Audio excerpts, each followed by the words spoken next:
Hi guys, and apologies for my voice. I'm still not feeling 100%, and as you can hear, I'm very blocked up and a little bit wheezy. So you'll just have to put up with this, I'm afraid, for, well, the foreseeable future. Hopefully it'll be sorted out next week.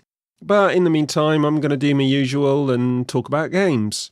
And what I want to talk about today is the Scorpio, and specifically the games for the Scorpio, and games for Xbox in general, and what we might be seeing.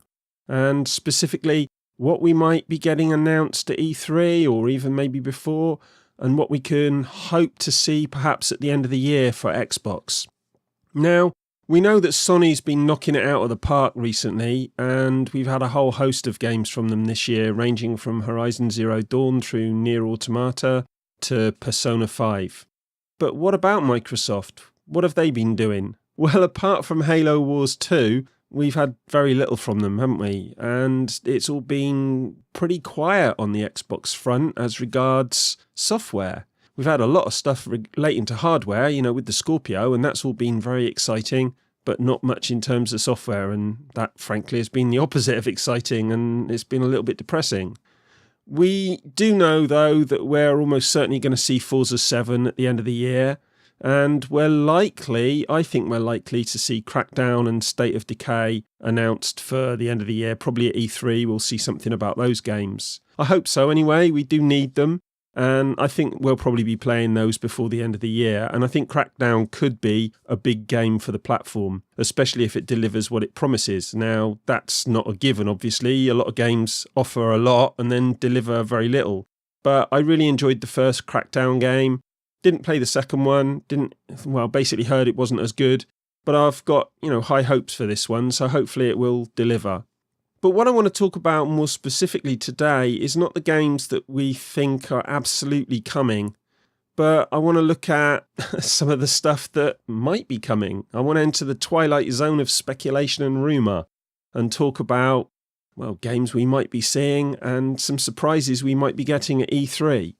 So first off, I'm going to start with a big one, and this is Bethesda.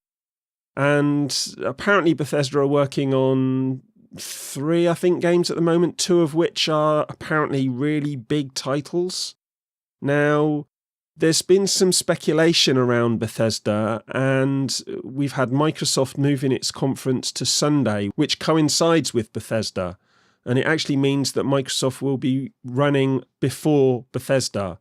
And people are speculating that that could mean that Bethesda are going to announce something big for Microsoft at the Microsoft conference and then talk about it a little bit more at their own conference later on in the day. Now, that would be really exciting. I hope that's the case. It would be fantastic to see a Bethesda game coming for the Scorpio. My only issue there is I think that if they are going to announce it at E3, will we see it this year? I don't know. I think it's more likely to be 2018. But it will be exciting if we're getting a Bethesda exclusive for the platform. Of course, it could just mean more tie-ins and mods for the platform. We know that Bethesda and Microsoft have been working quite closely on bringing mods to the platform. So it could just be that. I hope not. I'll be happy to see stuff like that, but it'd be nicer to see something a bit bigger.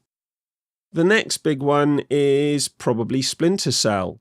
And we know we're getting a new Splinter Cell, and there's rumours that Michael Ironside's back. It's almost certainly not going to be an Xbox exclusive, but it could be a timed exclusive, and it could be that they're going to tie in backwards compatibility with it.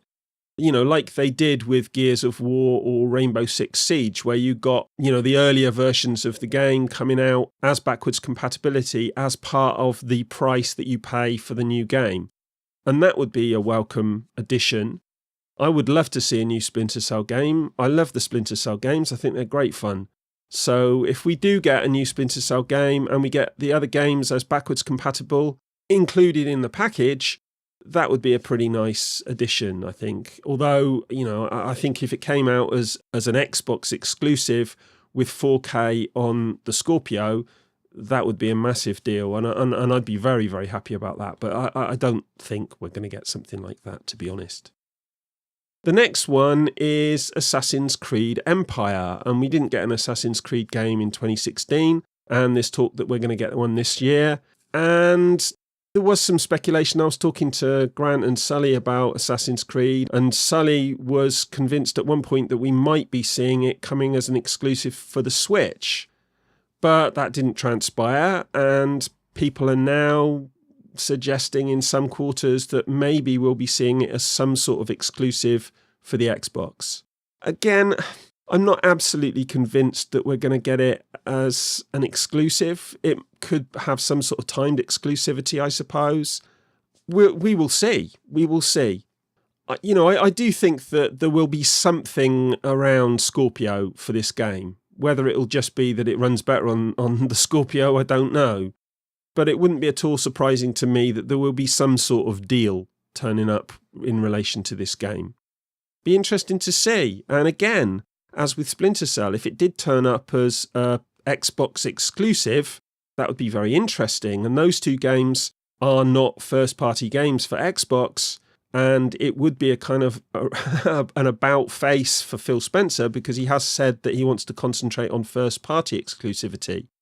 But, with the cancellation of Scalebound and stuff like that, it may be that they're going to have to turn to third-party to get some exclusivity on the system, because, especially with the new console coming out, they want to have games that are exclusive to the system that the PlayStation doesn't have.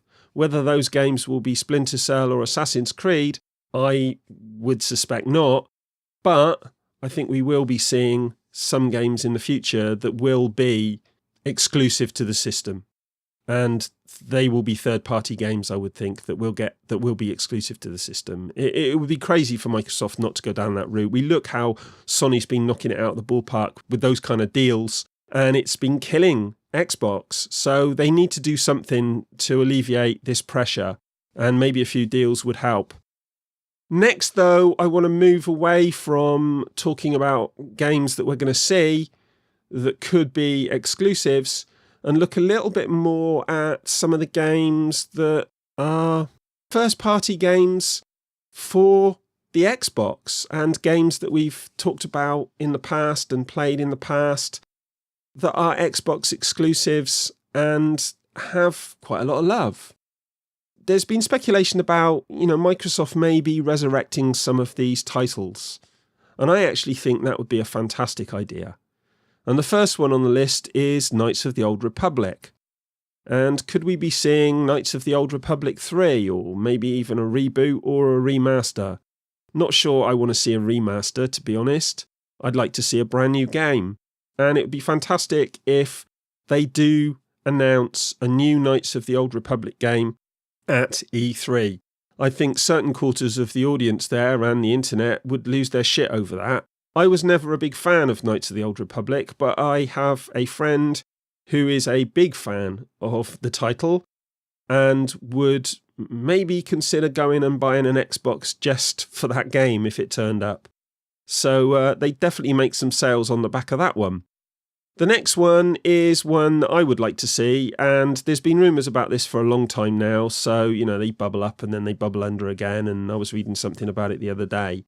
And this is a game I would definitely like to see, as I've said, and that's Crimson Skies. And again, we could hear about a reboot or a remaster or whatever, but what I'd like to see is Crimson Skies 2. An actual sequel to this original Xbox mini classic, I would say. It was a great game, and it's one of those games that would add some diversity to their portfolio, because, let's be honest, Microsoft hasn't got the broadest portfolio of games, and it would be nice to see some different stuff. The next one is a bit of a stretch.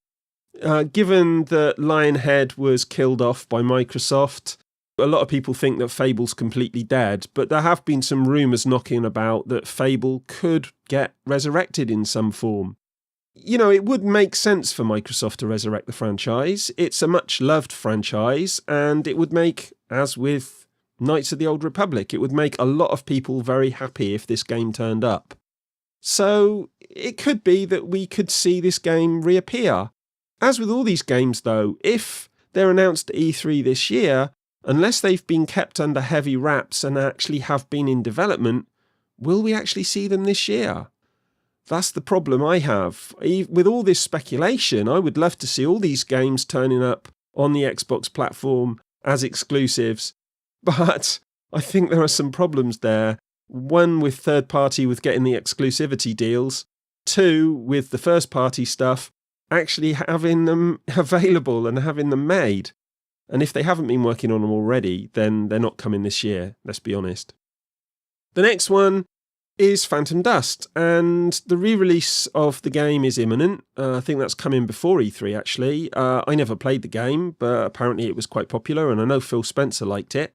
But it was, or a sequel was in development, and that stopped when Darkside Games closed down.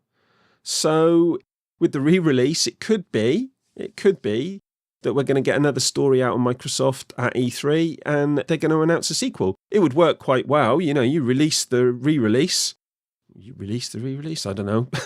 You re-release the game and then you announce a sequel. And that would work quite well for those of you who've played the game and want to, try another one. And I'd be interested to see it. I never did play the first one, as I say. So it'd be good to see a new one. And I'll be interested to see what this re-release is going to be like. Might pick it up when it's cheap. But yeah, that'd be cool.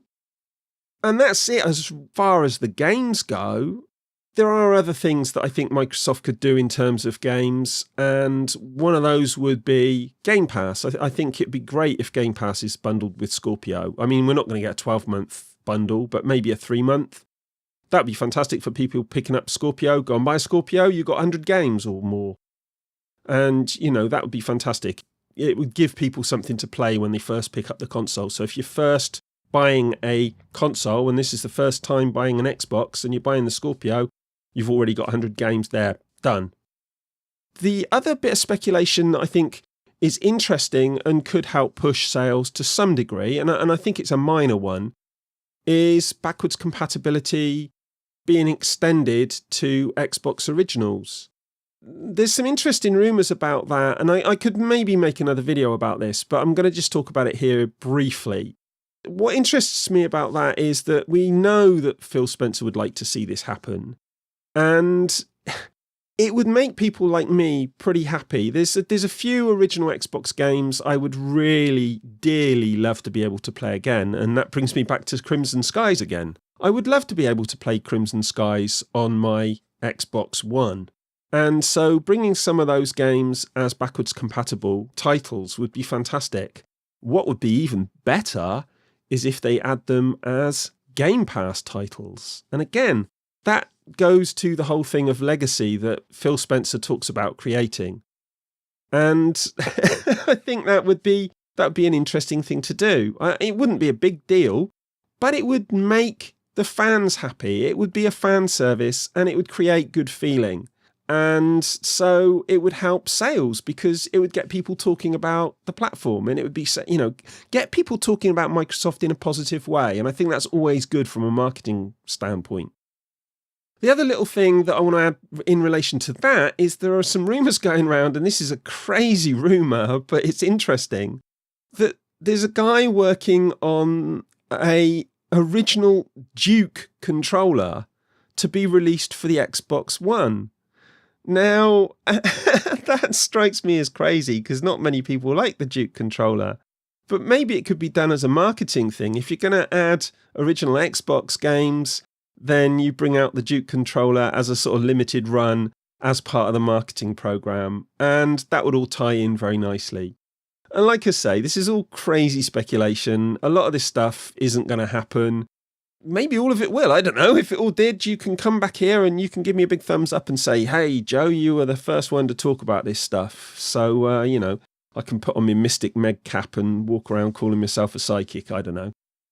Some of this will maybe transpire. Some of it will transpire in slightly different ways, perhaps, and some of it will never see the light of day. But what do you guys think? Come and tell me in the comments. Do you think some of this is right? Do you think all of it's right? Do you have your own ideas? Do you think there's some other games out there that you might be seeing at E3 this year? Let me know. And as usual, we can have a discussion about it and find out a little bit more. And if any of you guys know stuff that I don't, come and let me know. I'm always interested to hear what you have to say. And in the meantime, as I say, I'm going to get myself a cup of tea and rest my voice for a little bit, because I can barely talk now. And I'll speak to you in the next one. Sorry, this has been quite a rambling, long one, but that's the way it is, I'm afraid, with some videos. Speak to you in the next one. Bye.